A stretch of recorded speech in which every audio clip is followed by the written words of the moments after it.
do a blind reacts, and let's go. Last time we stopped looking at the Menendez brothers, kind of talking about where they were in terms of getting attention from the outside world, and I was trying to ascertain their motivation of why they did what they did, and I'm trying to understand those emotions. But I recapped at the idea that it's almost like an emotionless business transaction. So I'm still trying to get the motivation, and we have maybe like 15 more minutes, a little under 15 minutes left in this interview. It was a little bit long, but try to understand a little bit more about why they did what they did, rather than just saying, hey, they wanted money and they wanted to do this. Yeah, but what made you think that you would be able to sustain your life? You got to think forward and say, okay, how are we going to keep getting this money? But in some way they thought they were going to be able to get away with it. You have to think ahead. It's okay, the money's here now, how are we going to get away with it? There has to be some reason we think we're going to get away with it, and this is how we think we're going to do it, and this is where we see our lives moving forward. And so I'm trying to understand, what were you trying to do? How were you trying to craft your life after this event? When you knew before prison? No. This is someone who began to write to you and meet you? She wrote me many years ago, but I've come to know her well. But just someone that I met through the mail. And she wants to marry you? And she does. Eric? No, not at the moment. You're not going to meet a lot in prison, Eric. No, I probably won't. It's hard. Lyle's more able to have that type of relationship. Eric, you know that the prosecutor brought up the fact that you might have been a homosexual, and that this might have caused some of the fury on your father's part. Yes, he did. I didn't hear about girlfriends. They were there. I guess what I just have to say to you is, are you gay? No. No, the prosecutor brought that up because I was, and he felt in his own thinking that if I was by my father, that I must have enjoyed it, and therefore I must be gay, and the people that are gay out there must be, or they wouldn't be. Felt, and it was upsetting to hear, but I'm not gay, but a lot of gay people write and feel connected to me.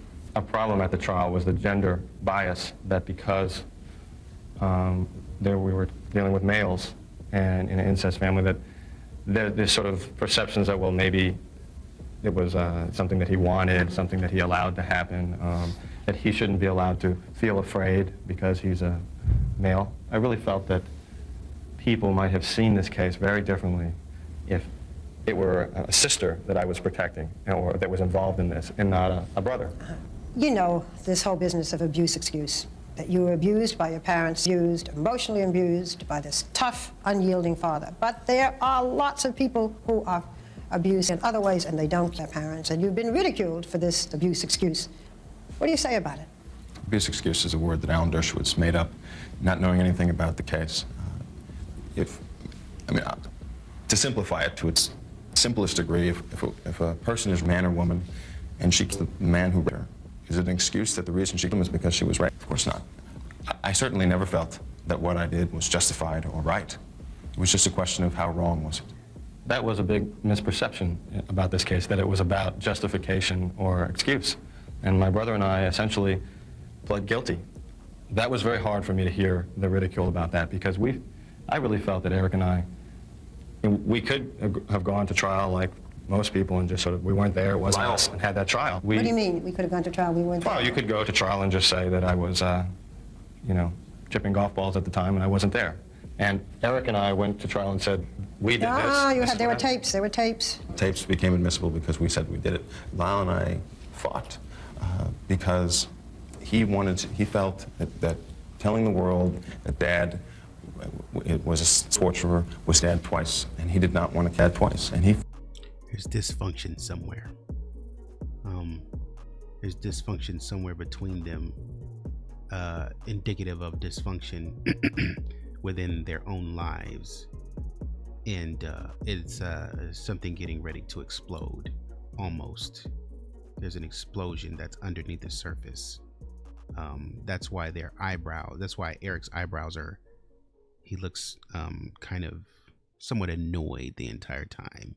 And Lyle doesn't carry a lot of emotion on his face, but he carries it in his voice. And so he's very sarcastic. Well, we could have done this. We could have done, well, this is what we could have done. So there's a sarcasm. And I'm still trying to figure out how to frame what I'm thinking. I could have done this and gotten away with it, but I chose not to. You only caught me because I allowed you to catch me. And it's not necessarily trying to outsmart anybody in a way, but it's more leaning toward like a power grab. But I don't want to go all the way that direction. Well, he said, I don't want to go up there. I'm not going to take the stand. I'm not going to do it. And then when he did, there was a great outpouring, but there was also people laughing at him, and it was strange. Eric, you were able to tell your psychologist that you had your parents, but you were not able to tell your psychologist that your father had abused you? Unless you've been, you can't realize how hard it is to tell. Because of shame? Because of shame. The story continues now, the scene being set for me. Describe your relationship with your father. What words come into your mind? Brutal. Painful.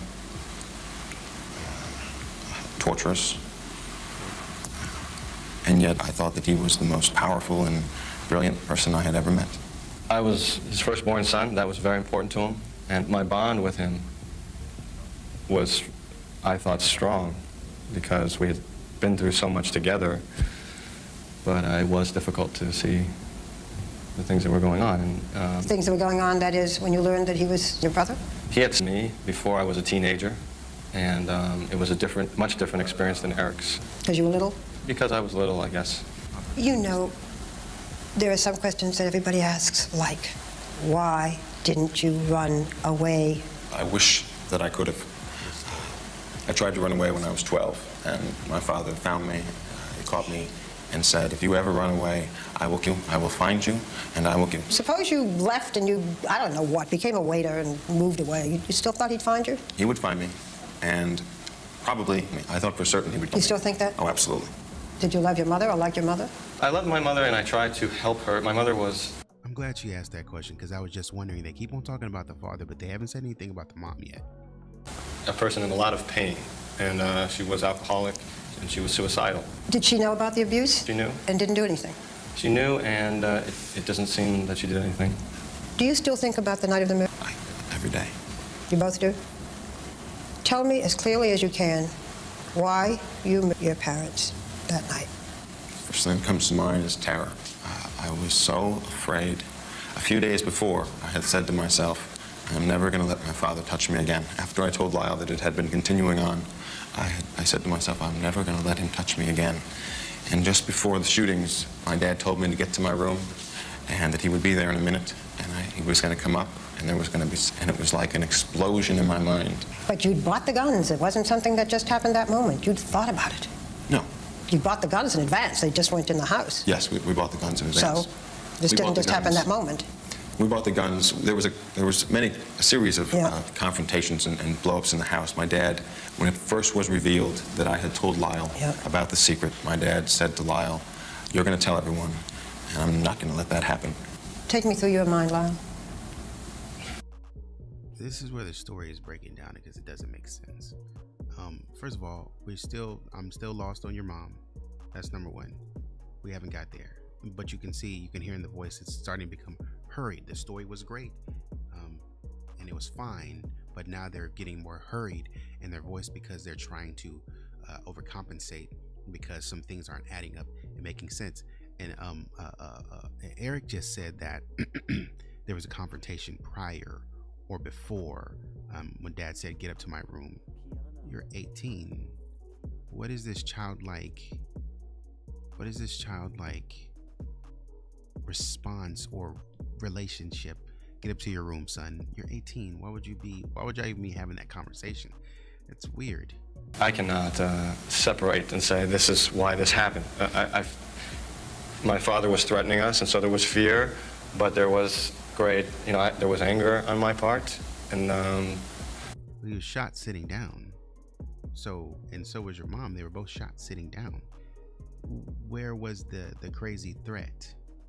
My mother was aware of and had allied herself with my father, and there was a great deal of confusion. This happened all in just 3 days, and I wish I'd give anything to just turn back that one page of my life. The other big question. You killed your father, who was mayor. Why did you kill your mother? On Thursday night before, in one of the explosions, I was running downstairs and I was crying. And my mother was on the couch and she had been drinking. And she said, "What's wrong with you?" And I said, "Nothing, nothing. You wouldn't understand." And she said, "Oh, I understand. What do you think, I'm stupid?" And Lyle is watching Eric like a hawk. He's even following him with his head. And she said, "What's wrong with you?" And I said, "Nothing, nothing. You wouldn't understand." And she said, "Oh, I understand. What do you think, I'm stupid?" And she told me that she knew. Eric is lying through his teeth. She had known all my life what my father was doing. And it was like I didn't even know who she was anymore. And I just saw Dad and Mom as the same person at that point. He's trying to use it. It's like psychopath. Because he's trying to use and manipulate us with intellect, and now he's trying to. At first, he started off with intellect, but now he's trying to like feign emotion in a way, and he's trying to like add an emotional piece. Like you could see him trying to. It's like you have a cup of intellect, and he's trying to pour a little bit of emotion. You can see it literally coming in. He's about to start trying to cry, I can bet you. I saw them as a single person. Really the first time that this secret about what was happening with Dad and Eric was discussed openly in the family in a very angry way. I don't know about Eric, but I completely lost control myself. And in that time, I didn't separate. I knew my mother and my father. It was just adrenaline and fear and anger. I Lost control. there is no explanation. But we don't offer one. You had thought about this earlier because you had bought the gun several days before. We knew that a violent confrontation could occur because my father had threatened my life. You still think your father would have been for revealing the secret? You both still feel that? There's no question. Really? I still believe that. I don't believe that he was in the process of just that moment, that evening. Yeah. But and I don't think that it might seem, because there are so few cases that come to the public's attention like this, that this has never occurred ever before in the country. And in fact, there are over 200 parricides a year that involve incest families. And so, I felt it completely then, and now I believe that, but I would not shoot my parents now, no matter what. How now would you have resolved it? Now, almost 7 years later? What do you think you should have done? I would have never told. I got Lyle into this. I went to him and I said, "Lyle, I can't live anymore with what's going on," and got him involved. He was way to go. They had bought him a condominium. He was going to Princeton. He had all the money. So it's your fault for telling your brother? It's my fault. And I got him involved and said, "I need your help." And 5 days later, my parents were... So it's your fault? That's completely my fault. He was suicidal at the time, and it was just a last thing to reach out. And obviously, he was going to reach out to. And I decided to confront my father. Something about this feels extremely manipulative, and manipulative in a very sick and twisted way. Like, it's almost disgusting what is happening. I don't know how to describe it, but it's like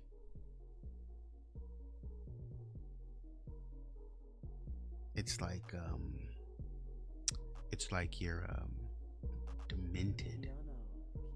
Like, you guys are really just evil for sport. It's almost what it's like. Father, rather than just sort of not say anything. Because the way they talk about it, and there's a sway and there's emotion to their talking, and it's just, it's an alternate world of evil. And just have Eric and I leave, which if I could go back, that's what I would do. I would just say, Eric's old enough now, he wants to leave. Have you forgiven yourself? I don't think it's possible. Lyle, are you at any kind of peace? More so than maybe Eric, because at this point, for some reason, well before the verdict, I was resigned to bad things. And I have, I think, found a place where I can look forward and try to have hope and share myself more with people. And Hope of what? hope of living a life that I can be more proud of. How And in prison? you're confined, but there must be, even just in writing, people that need help. If you can help them and convince a single person that has been through our situation that the last thing in the world they should do is act out violently, then you find meaning in your life. If you could say something to your mother and your father, I'm sure you have in your own minds, what would you say? I am so sorry. I forgive them completely for anything they have done to us. If I had one wish, it would be able to have one conversation with them or to change places with them.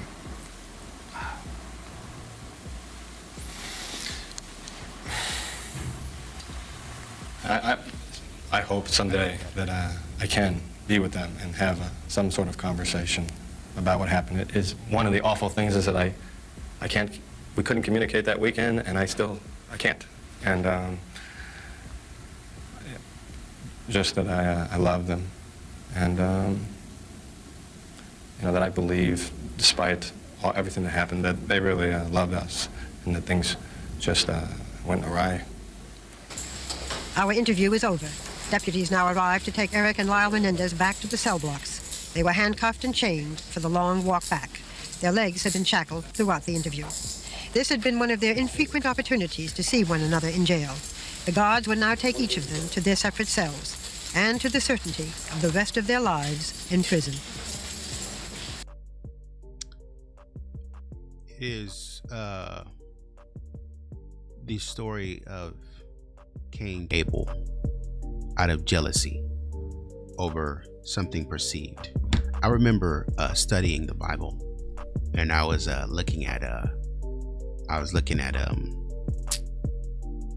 place in 1 Corinthians where Paul was talking about how people get into very contentious debates, and the contentious debate is rooted in envy and strife, which is a jealousy. And what they do is they get very angry and they get very jealous of one another. And because they're jealous of a person for whatever, pick a reason that they're jealous, because I just don't like you for whatever reason. I get jealous, and this jealousy is because of nothing. But what I do is I start arguing with you about it. Long, contentious arguments over nothing, over something that these people shouldn't even die for. Something, assuming that there was no assault. You get into these long, contentious debates about nothing really. What you look back at and you say, what was this about? Nothing, really. And I think that's what they realized. This was over nothing. Again, assuming that there was no assault. This is over nothing. This could have been resolved in a different way. But because you argue and you fight in the way that you do, it comes to a point to where it leads to this. Very similar to Charles Manson. I feel like I'm backed in the corner, and this is my way of justice. And there's only so much you can do. We can fight, we can fuss, we can assault each other, but the ultimate is unaliving somebody, and that's all we got. It's taking somebody's life. So it's very interesting that there seems to me to be an element of greed and an element of jealousy, of seeing what somebody else has and wanting to be the power play. It's almost like, if I can say, it's just like the Greco-Roman Empire. It's like the Greek rulers. The one wanted to take over the next. It's like, so there's infighting in the family because I just want that. So I think that's what that's rooted in. Jealousy and covetousness is what it's rooted in. And so that seems to be the way that they're able to talk about it so nonchalantly, seems to indicate that this is a normal thing. I don't know if they got it from their parents, because you'd be surprised the things that your parents show you, whether they're try not to or not. You know, maybe their dad communicated to them in no uncertain terms and in some ways, this is how you do business and this is how you conduct yourself in business to get what you want, or how you want to sort of, you have to move people in the way that you want to get what you want. This is how I got everything. And I'm not talking about the movie because I know he said something similar in the movie, but something in real life indicates to me that this is how dad communicated. And if I see Kitty in the same way, Kitty might have been the same. Kitty might have been more of a secondary player, not necessarily the primary player, but the way in which she supported her husband, in that supporting the lifestyle, so that, you know, honey, this is it, and she goes out and plays the part, going to networking events and volunteering events, and ha ha ha, oh absolutely, you know, we're good, and so on and so forth. And so as they sit and they analyze their parents acting in these environments, they say, you know what, I think that I think I want to take over this empire. I want to be big. I want to be popular. I want to get the keys to this car. I want this, that, and the third. And so the only way to get all of this to me is I'm going to take it, and we'll figure it out the rest. Because if we can pull this off and get away with it, the play was, if we can pull this off and get away with it, then we can take over the fortune and then start investing in businesses and get away with a perfect crime and still be rich. So that's what I think. That's where I'm at. Drop a like, comment, share, subscribe. Let me know your thoughts. And until next time, take it easy.